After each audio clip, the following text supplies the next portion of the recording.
حاضرین مجلس، بات ہماری چل رہی تھی پیارے نبی صلی اللہ علیہ وسلم کی زندگی کے وہ حالات جو آج ہمارے لیے نمونہ ہیں، اور ہم بار بار یہ کہتے ہوئے آ رہے ہیں کہ جتنے بھی انبیاء کرام گزرے ہیں ان کی زندگی کا ہر واقعہ قیامت تک آنے والے لوگوں کے لیے ایک سبق ہے، ایک لیسن ہے، ایک نمونہ ہے، اور اس میں ہدایت کا سرچشمہ ہے۔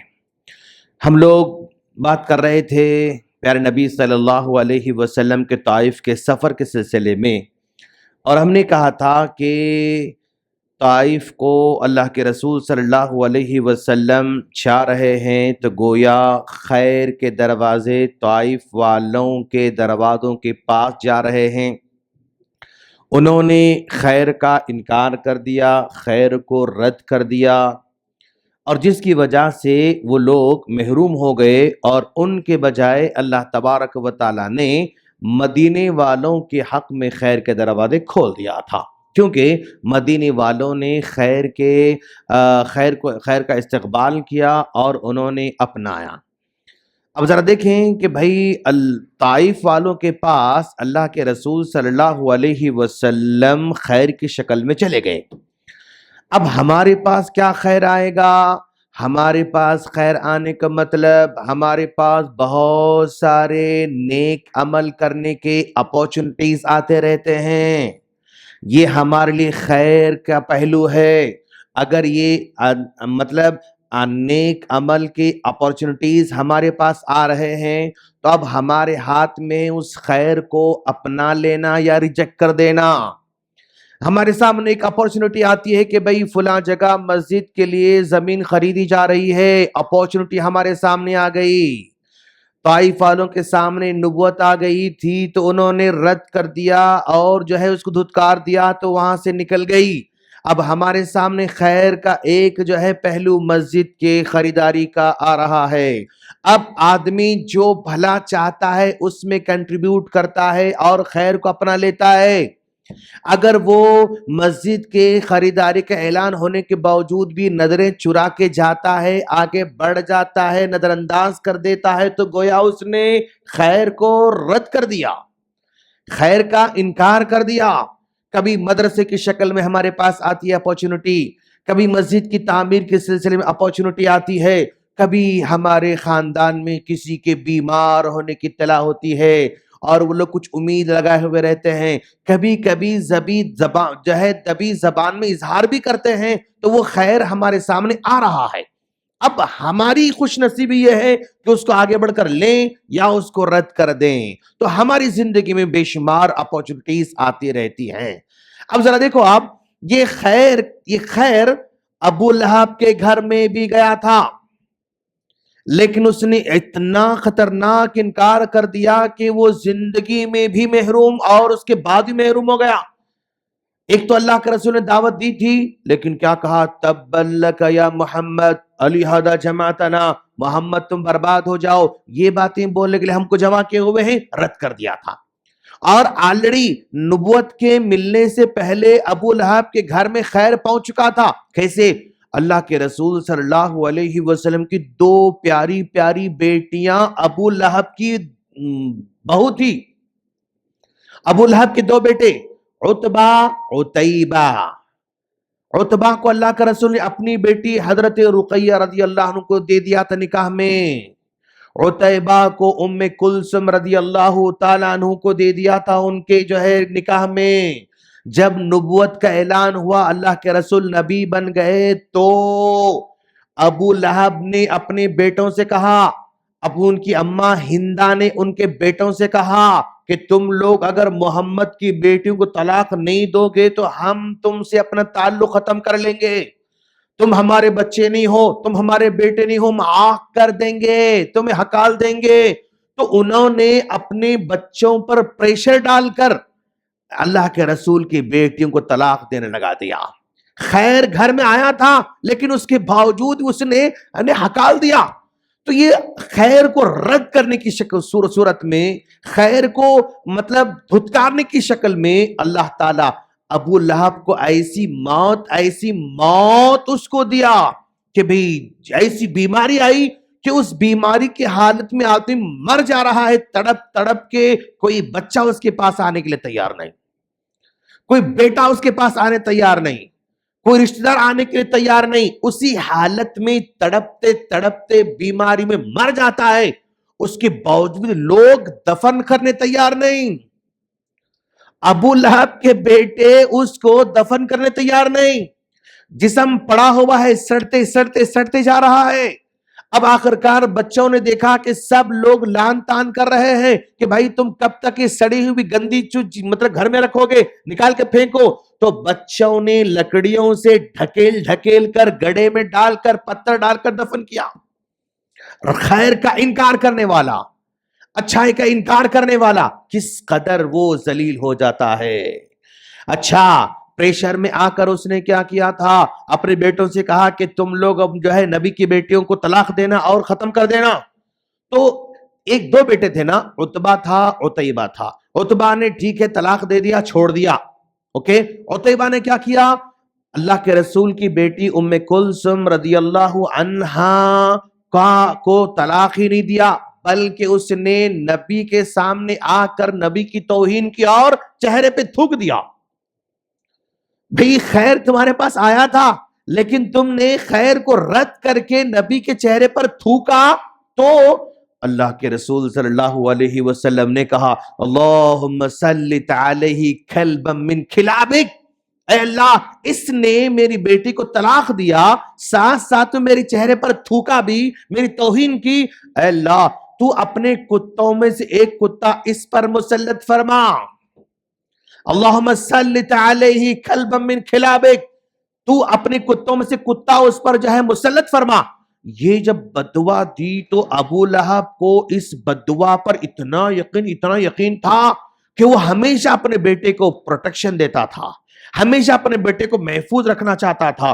سفر میں جاتا اپنے ساتھ رکھتا تھا، اور شہر میں آتا اپنے ساتھ رکھتا تھا، ہمیشہ اپنے ساتھ ساتھ رکھتا تھا۔ حتیٰ کہ ایک مرتبہ سفر میں جا رہا ہے اور اپنے پورے لوگوں کو ساتھ میں رکھا ہوا ہے، اپنے بیٹے کو رات میں قیام کرنا پڑا تو ایسی جگہ قیام کیا، اس کو اوپر سلاتا ہے، اب پورے لوگوں کو جو ہے اطراف میں سلاتا ہے تاکہ میرے بیٹے کی حفاظت کر سکنا۔ اب رات میں جنگلی جانور آ رہا ہے، جنگلی جانور آ کر وہ جو ہے یعنی سیرت نگاروں کے کہنے کے مطابق وہ اس کو سونگ کر دیکھتا ہے، اس کو سونگ کر دیکھتا ہے، اس کو سونگ کر دیکھتا ہے، اور آخرکار چھلانگ لگا کر اوپر آتا ہے اور اوپر آ کر اس کو پھاڑ کے ختم کر دیتا ہے۔ اللہم سلط علیہ کلبا من کلابک، یعنی اس نے خیر کو دھتکار دیا تو اللہ تبارک و تعالی نے دنیا کے اندر سزا دلا دیا۔ اور اگر آپ کے ساتھ بھی، میرے ساتھ بھی اگر اس طرح کا معاملہ ہوتا ہے، ہم اچھے ہیں لیکن کوئی ہم کو رد کر دیتا ہے، ہم قابل ہیں کوئی رد کر کے چھوڑ دیتا ہے، اور ہم ڈیزرو کرتے ہیں اس کے باوجود بھی ہمیں کوئی دھوکہ دیتا ہے، ہمیں کوئی ہماری کوئی توہین کرتا ہے، اور ہمیں کوئی جو ہے یعنی نقصان پہنچانے کی کوشش کرتا ہے، تو یاد رکھو اللہ تعالیٰ اس سے بہتر چیز ہم کو عطا فرماتا ہے۔ طائف نے رد کر دیا، اللہ نے بدلے میں مدینہ ان کو عطا فرمایا۔ ابو لہب کے دونوں بیٹوں نے ان کی پیاری بیٹیوں کو رد کر دیا تو اللہ تعالیٰ نے حضرت عثمان غنی رضی اللہ عنہ جیسے داماد کو عطا فرمایا۔ ایسا داماد جو سارے مسلمانوں کی ہیلپ کرنے والا ہے، ایسا داماد مسجد نبوی بنانے والا ہے، ایسا داماد کنواں کھود کر خرید کر دینے والا ہے، ایسا داماد جنگ میں ہیلپ کرنے والا ہے، ایسا داماد جو مسلمانوں کو غلہ تقسیم کرنے والا ہے، ایسا بڑا داماد اللہ نے عطا فرمایا۔ پہلی بیٹی کو دیا، انتقال کر جاتی ہے، پھر اور ایک بیٹی کو دیا اور کہا عثمان اگر میری بیٹیاں تمہارے نکاح میں ایک ایک ایک ایک کر کے انتقال کرتی جاتی، اگر 100 بیٹیاں ہوتی تو بھی میں تم کو ہی دیتا، اگر 100 بیٹیاں ہوتی نا تب بھی میں تم کو دیتا۔ اتنے بڑے خیر والے داماد کو اللہ وہاں پر لا کے پہنچا دیا۔ آپ اندازہ لگائیں کہ بھائی انہوں نے دعا دی نا، اللہ اگر یہ لوگ اگر ایمان نہیں لائیں تو کیا ہوا، ان کی نسل ایمان لے کر آئے گی، تو نسل جیسا کہ میں نے کہا کہ محمد بن قاسم اسی جو ہے قبیلے سے تھے اور اسلام قبول کرے، اور ہندوستان کو آ رہے 17 سال کی عمر میں، 17 سال کی عمر میں متحدہ ہندوستان متحدہ ہندوستان کا مطلب اس میں آج کا ہندوستان بھی ہے، آج کا پاکستان بھی ہے، آج کا بنگلہ دیش بھی ہے۔ تو متحدہ ہندوستان جو کہ ہندوستان، پاکستان، بنگلہ دیش جو پورا کا پورا ایک تھا، سندھ میں جو ہے ایک مسلمانوں کے قافلے کو وہاں کا ایک راجہ تھا، راجہ داہر، اس نے مسلمانوں کے قافلے کو لوٹا، ان کے ساتھ سامان کو لیا، عورتوں کو قید کر لیا، بچوں کو قید کر لیا، اور یہ پتا چلا محمد بن قاسم کو، تو وہاں کے خلیفہ نے محمد بن قاسم کو کمانڈر بنا کر 17 سال کی عمر میں سندھ بھیجے، سندھ پر آ کر حملہ کیا، اور وہاں کے بادشاہ کے پاس سے اور جو ہے غلاموں یعنی عورتوں کو چھڑا لیا، آزاد کر لیا، بچوں کو آزاد کر لیا، سب کو آزاد کرنے کے بعد وہیں پر رہ کر لوگوں کو دعوت دینا شروع کیا، وہیں پر رہ کر لوگوں کو دین کی دعوت دینا شروع کیا، اور وہ دین کی دعوت 3 سال بڑی مشکل سے اتنے لوگ اسلام قبول کرے۔ آج پورا بر یعنی ہندوستان، پاکستان، بنگلہ دیش میں مسلمانوں کی آبادی ہے، وہ محمد بن قاسم کی ایک ہلکی سی ادنا محنت کی وجہ سے، ماشاءاللہ چھوٹی سی محنت کی وجہ سے۔ لیکن دیکھو آپ امت مسلمہ کا المیہ کیسے ہے، جہاں بھی کوئی اچھا کام ہوتا ہے شیطان فوراً کے پاس آ جاتا ہے۔ محمد بن قاسم یہاں پر جو ہے لوگوں کو عدل کے ساتھ، انصاف کے ساتھ، محبت کے ساتھ حکومت کرتے ہوئے لوگوں کو سمجھا رہے ہیں، دین پھیلتے جا رہا ہے۔ پھر وہاں پر یعنی جو خلیفہ ولید بن عبد الملک تھا وہ انتقال کر جاتا، جو کہ نیک اور صالح خلیفہ تھا۔ اس کے بعد اس کا چھوٹا بھائی آیا، سلیمان بن عبد الملک آیا، چھوٹا بھائی سلیمان بن عبد الملک آیا، وہ انتہائی ظالم قسم کا آدمی تھا، اور وہ دیکھتا تھا کہ حجاج بن یوسف سے رشتہ داروں میں جو بھی تعلق رکھتا ہے ان تمام کو پکڑنا مارنا۔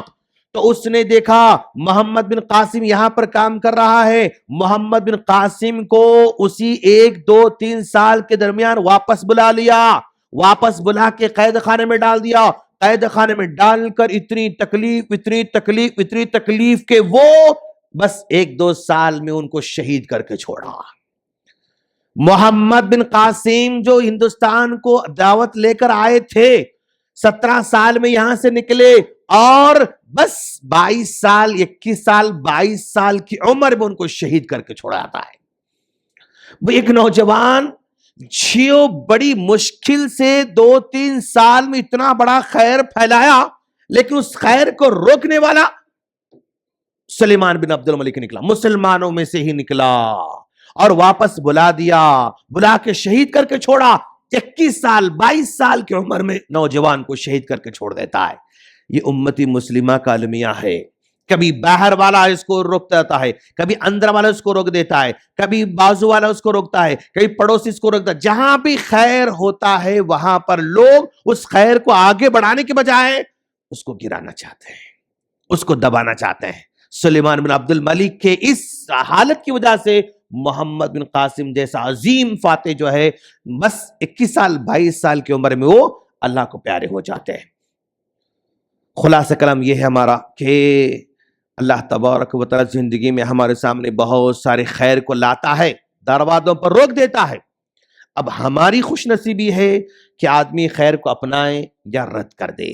اگر اپناتا ہے تو وہ خوش نصیب ہو جاتا ہے، ریجیکٹ کر دیتا ہے تو پھر وہ بد نصیب ہو جاتا ہے۔ وہ خیر آج کبھی مسجد کی شکل میں، کبھی مدرسے کی شکل میں، کبھی جو ہے غریبوں کی شکل میں، مسکینوں کی شکل میں، بیماروں کی شکل میں، دوستوں کی شکل میں، بیوی کی شکل میں، بچوں کی شکل میں، پڑوسی کی شکل میں، کسی بھی شکل میں ہمارے پاس آتا ہے۔ اب اس کو پہچاننا، اس کو اپنانا، اس کو ریسپانس دینا، اگر ہم نہیں کر سکتے تو عزت سے اس کو مطلب سمجھا دینا، یا جو ہے غرور سے تکبر سے جھڑک کر اس کو خیر کو رد نہیں کرنا، ورنہ انجام برا ہونے والا ہے۔ اللہ سے دعا ہے اللہ ہم تمام کو خیر کو اپنانے کی توفیق عطا فرمائے، خیر کو اپنانے والا بننے کی توفیق عطا فرمائے، اور شر سے محفوظ فرمائے، حاسدوں سے محفوظ فرمائے، اور ہر بری نیت والوں سے ہمیں دور رکھے۔ آمین۔ السلام علیکم ورحمۃ اللہ وبرکاتہ۔